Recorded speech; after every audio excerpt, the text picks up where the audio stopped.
Totally, it is totally worthless. Yeah. You can't do anything with it. You can't get two and put it in a bag. You can't give one away for Christmas. You can't do anything with it. Nothing. Can't do anything with it. Which is why it's priceless. Which is why what? Why it's priceless. Priceless.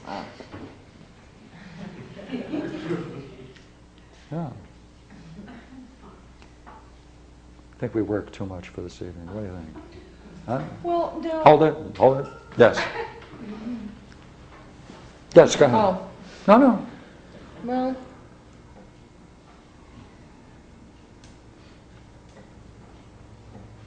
Well, I see another hand up. Yes. Yeah. You were going to say there was two kinds Two things. of I covered one. two kinds of problems. No. Oh, two kinds of problems. Yeah, you were saying that. What about the other thing? Two things. You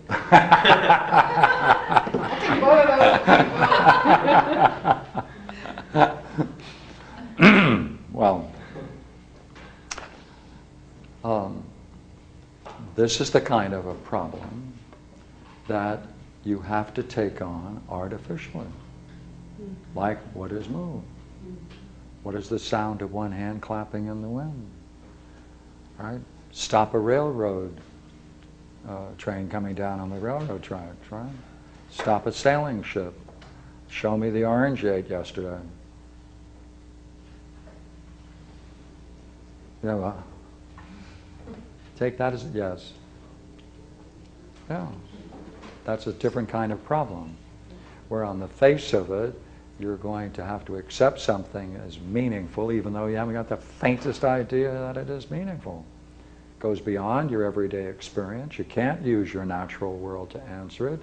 It cannot be likened to anything else, thank goodness. Because if there is anything other than the everyday world, let's hope it's significant, because the everyday world isn't significant at all.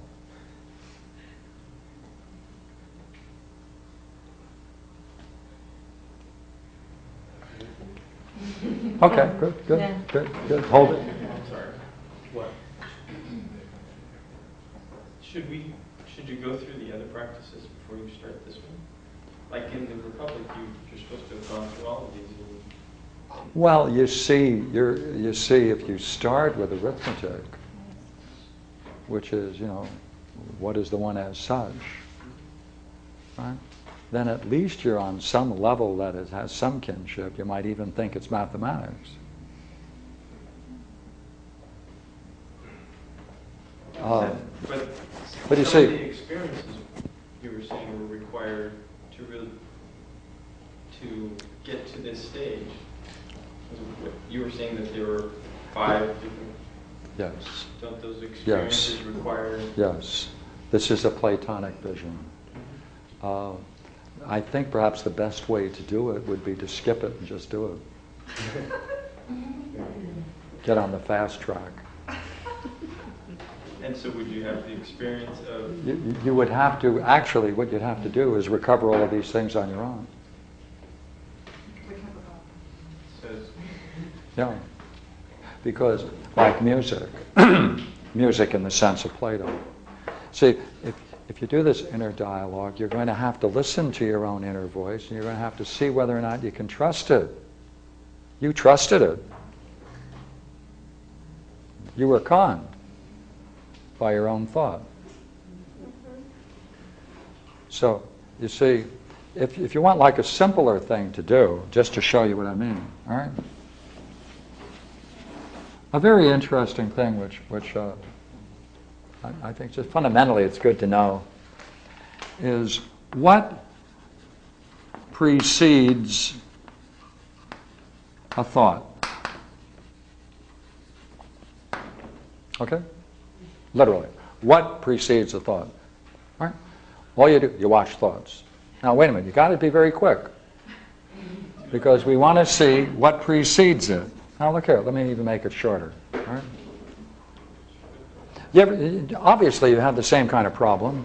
Everyone has the same kind of problem. Do you have to wait for the end of the thought to know what the thought is saying? I mean, you have to go through all this labor of listening to some inner voice spell it out grammatically so you understand what you're saying to yourself? No. You know the whole thing. then what is this subvocal language going on? It's redundant. Now wait a minute, try this thing. All right, you're just watching thoughts. Say, you get the first 3 words, you know where it's going. Chop it off, say thank you very much. I don't have to hear the rest of it. No, seriously. Because of what reason? Because you want to see what precedes it. This will sharpen you. It'll give you a nice sense of humor. You'll enjoy it. Right? What you'll discover is that there is something that precedes it in every case, which contains the whole thing as a seed. And you don't need all this. Right? Now, look here. This thing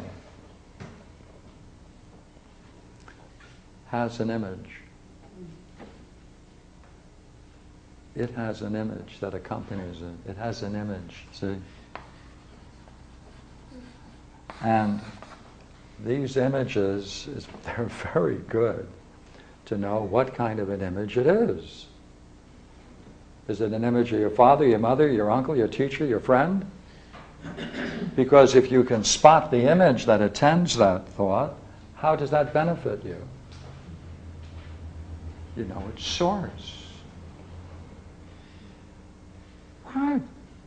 Ah, so what are you learning? Music. How to identify states of mind, different names. You're going to be so. Hey, by the way, to do this, you may have to then somehow get a little bit of energy going in order to sustain this for a while, because it's not easy. So you're going to have to start energizing yourself in a variety. You're going to rebuild the Republic, I think, naturally. But that in itself is energizing, to spot that image. Yes. Yeah. Yeah. Until you find out one you may not particularly like. All right, okay.